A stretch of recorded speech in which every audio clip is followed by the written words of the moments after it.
Okay, now we're gonna make another small video about the oscillating tool holder.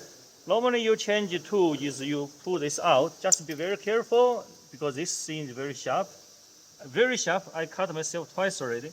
So especially when you put on, you're gonna see this one have a knob, and you can see a groove here. You match it and you go up. Okay.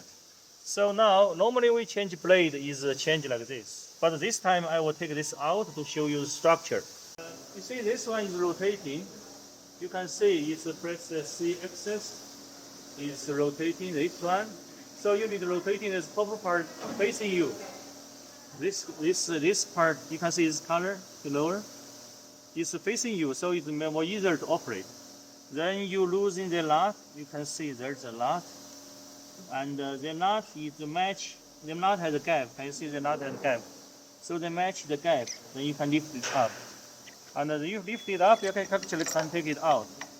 Once you take it out, maybe we can easier see the structure. Let me lower the Z-axis so we can put this on the more easier. So, if you...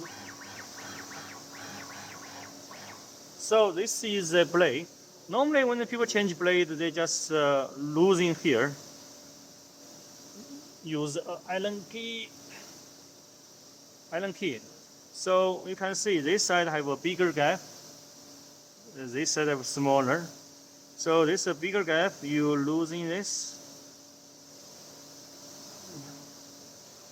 Then you're able to take the blade out. And what's the other side for? Other side is for this whole holder. This whole like a two holder thing. Can take this whole thing out. This is whole now.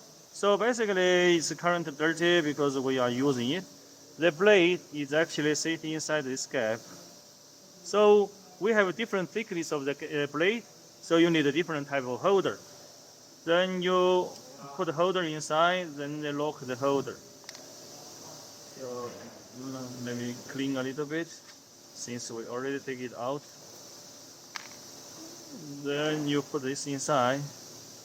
Then you lock it first, so they stuck inside.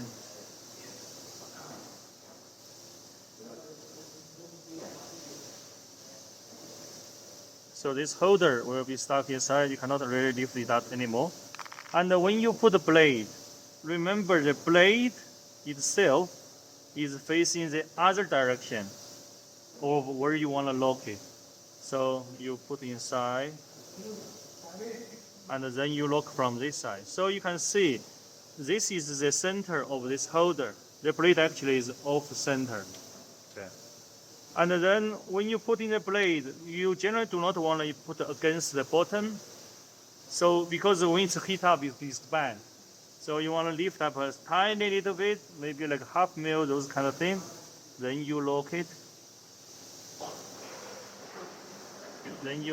So that's how the blade is being changed. Of course, normal time, normally we do it underneath like this, but the principle is the same.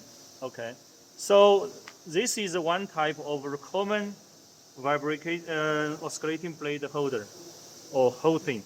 But we're gonna have a different one. You can also change to here, like the creasing wheel or different kind of blade.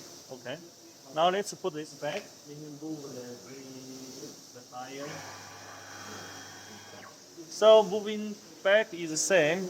This part can rotate, you can see. So you wanna have this locking thing maybe facing you, make the life more easier to put inside.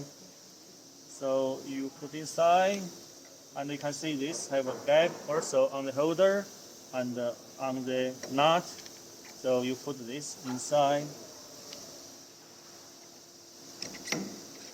and then you match the gap, match this gap, then match other gap. When both gaps align, they're able to go inside. Once it's going inside, you can lock it. Once you lock it, they're not able to pull up. And this one is two purposes. First is protection, so you do not cut yourself. Second is also have a spring to push down the board when it's cutting.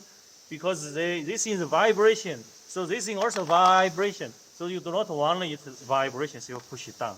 And this is going down, you can see there's a groove, and there's the nut, and then we'll push it inside. Just don't put your hand underneath or you're gonna cut yourself. Okay, like that. So it's a plate, very sharp. Okay, we can down this part.